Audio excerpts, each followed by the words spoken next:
السلام عليكم ورحمة الله وبركاته. أول ما نبدأ كلامنا نبدأ بسم الله والصلاة والسلام على رسول الله، اللهم صل وسلم وبارك عليه. ازيكم يا حبايبي، عاملين ايه؟ يا رب تكونوا بخير. فطار النهاردة ان شاء الله كده خفيف لطيف، سندوتش جبنة قريش انا عاملاها في البيت مع كوباية شاي كده، حاجة جميلة خفيفة كده بقى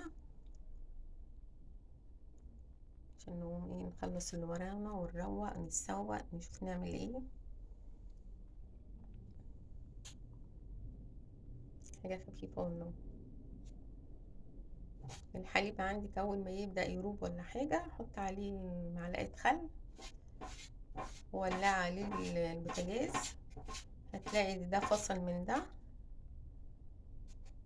الحليب فصل، عمل الجبنة، والشرشة كده بقت لوحدها. ممكن الشرشة بتاعته كمان ما ترميهاش، تعجني بيها عيش، اي حاجة، اي مخبوزات تحبي تعجنيها تبقى جميلة زي الفل والله. اللهم بارك، حاجات زي الفل كده، الحاجة البيتي بتبقى جميلة وزي الفل.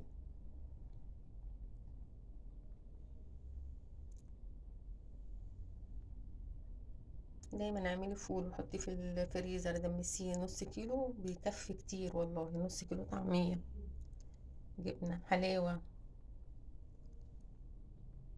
عسل، طحينة، حاجات دي كلها بتنفع في البيت. اللهم بارك يا رب. وادي الفطار اهو، وافطر ان شاء الله ونشوف هنعمل ايه بقى.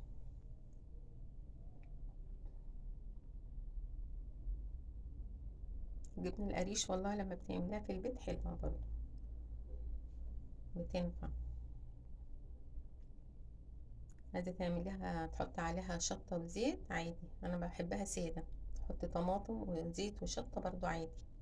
اللي بيحبها سادة يحطها في السندوتش سادة كده، بيبقى طعمها جميل مع كوباية الشاي زي الفل.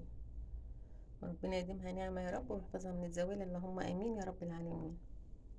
واترككم في رعاية الله وامنه، والسلام عليكم ورحمة الله وبركاته.